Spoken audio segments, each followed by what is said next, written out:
দুর্নীতি এবং বঞ্চনার অভিযোগে আজ নবান্ন চলোর ডাক দিয়েছে একাধিক সংগঠন এবং আন্দোলনকারীরা আগেই যেমনটা জানিয়েছিলেন যে হাওড়া স্টেশনে জমায়েত করে তারপর সেখান থেকে নবান্ন অভিমুখে তাদের কর্মসূচি এগোবে। এই মুহূর্তে সরাসরি কথা বলে নেব, আমাদের সঙ্গে দুই প্রতিনিধি রয়েছেন। হাওড়া স্টেশনের ভিতর থেকে রয়েছেন প্রতিনিধি অর্ণব মুখোপাধ্যায় এবং হাওড়া স্টেশনের বাইরে থেকে রয়েছেন আমাদের প্রতিনিধি পার্থপ্রতিম ঘোষ। দুজনের সঙ্গেই কথা বলবো, তবে তার আগে একবার ছবিটা আপনাদের সামনে রাখি।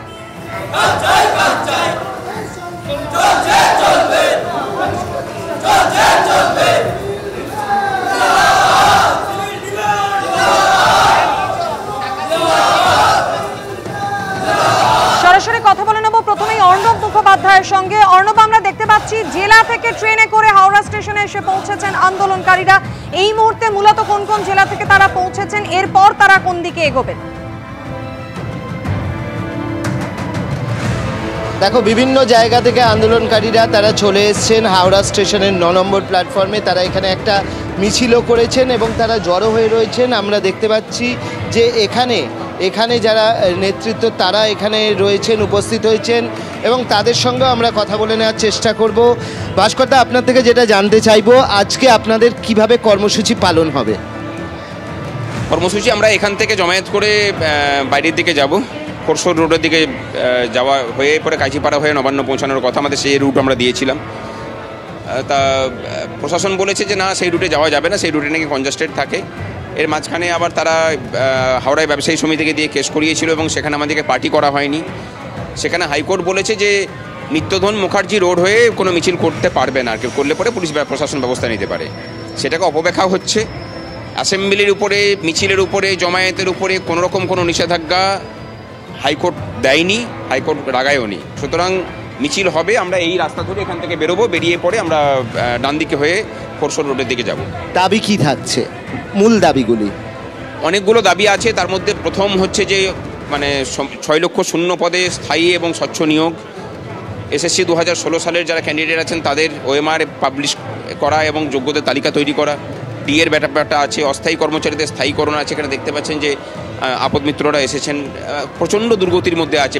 5টা ডিপার্টমেন্ট এমন আছে যার কয়েক লক্ষ অস্থায়ী কর্মচারী বিগত 5 মাস ধরে বেতন পায়নি, যাদের বেতনের পরিমাণটা খুব কম, 10,000 টাকার নিচে। এই অবস্থার মধ্যে দিয়ে চলছে। আর অস্থায়ীদের স্থায়ীকরণের কথা বললাম, নারী সুরক্ষার ব্যাপার আছে, এই সমস্ত কিছু নিয়ে।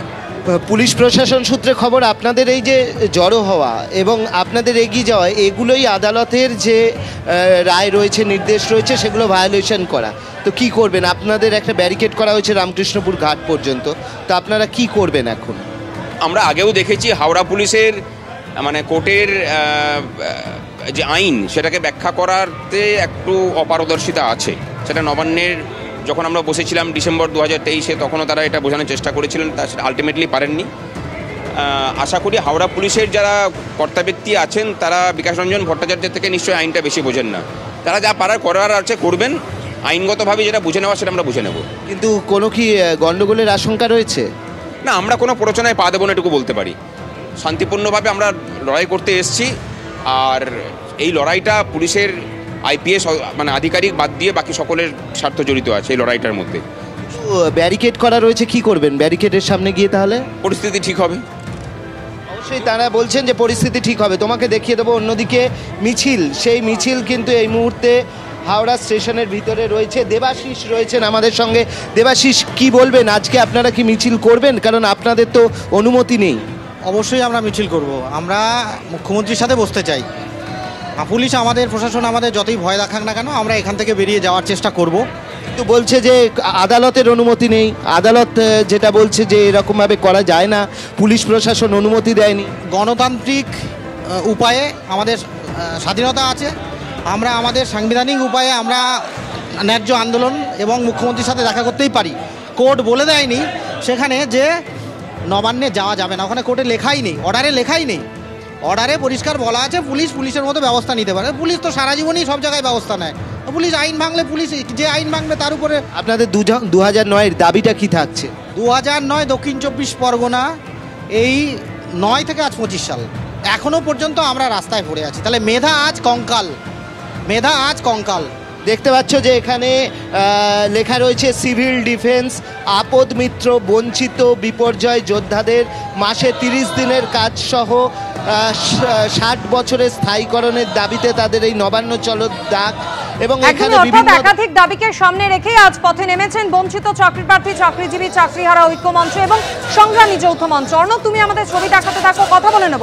আমাদের অপর প্রতিনিধি পার্থপ্রতিম ঘোষ আমাদের সঙ্গে রয়েছেন। পার্থপ্রতিম, কড়া পুলিশি নিরাপত্তা হাওড়া স্টেশনের বাইরে, সেই ছবি আমরা দেখতে পাচ্ছি। ইতিমধ্যে হাওড়া স্টেশনের ভিতর থেকে কিন্তু মিছিল শুরু হয়ে গিয়েছে। সেক্ষেত্রে তোমার কাছে জানতে চাইবো, হাইকোর্ট কিন্তু মঙ্গলাহাট চত্বরে মিছিলে অনুমতি দেয়নি, পুলিশে অনুমতি নেই এই কর্মসূচিতে। আন্দোলনকারীরা বলেছিলেন বিকল্প রুটে তারা এগোবেন।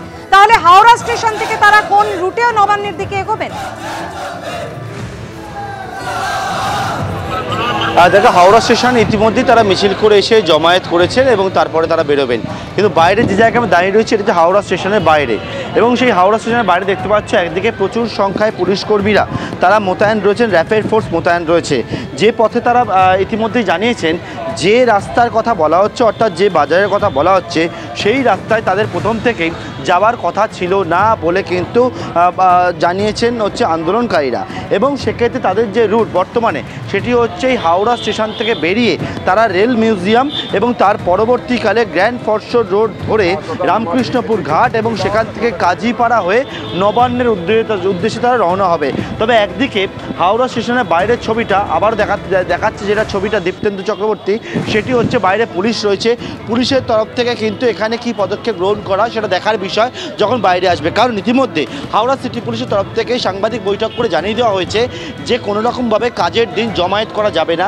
হাওড়া সিটি পুলিশের তরফ থেকে এটাও বলা হয়েছে যে হাইকোর্টের অর্ডারের কথা উল্লেখ করা, যদিও আন্দোলনকারীরা তারা জানাচ্ছেন যে হাইকোর্টের যে অর্ডার রয়েছেন তার কিন্তু অপব্যাখ্যা করা হচ্ছে। এবং এক্ষেত্রে আমরা দেখেছি এই যে রাস্তাটা কথা তোমায় বললাম, অর্থাৎ এখান থেকে হাওড়া স্টেশন থেকে সোজা যে রাস্তা যাচ্ছে হাওড়া রেল মিউজিয়াম এবং তার পরবর্তীকালে সেখান থেকে গ্র্যান্ড ফরশ্বর রোড বা সেখান থেকে কিন্তু ফরশ্বর রোড হয়ে সেখানে একেবারে কাজীপাড়া হয়ে তার পরবর্তীকালে নবান্ন এবং রামকৃষ্ণপুর ঘাট মাঝখানে পড়ে। এই যে রাস্তা, এই রাস্তার বিভিন্ন প্রান্তে আমরা দেখেছি যে ছোট বড় একাধিক ব্যারিকেড রয়েছে এবং সেই ব্যারিকেডগুলো রয়েছে, যেখানে ছোট ব্যারিকেড কিছু রয়েছে, তার পরবর্তীকালে প্রায় 10 ফুট উচ্চতার ব্যারিকেড এবং তার সঙ্গে সেগুলোকে একেবারে শক্ত করে সেগুলোকে রাখা এবং পুলিশের উচ্চপদস্থ আধিকারিকরা তারা কিন্তু সুপারভাইজ করছে গোটা বিষয়টি। অর্থাৎ একদিকে জমায়েত হয়েছে এবং তার পাশাপাশি বিশাল সংখ্যায় পুলিশের জমায়েত স্টেশনের বাইরে এবং যে ব্যারিকেডগুলো যে প্রান্তগুলো করা হয়েছে সেই জায়গায়।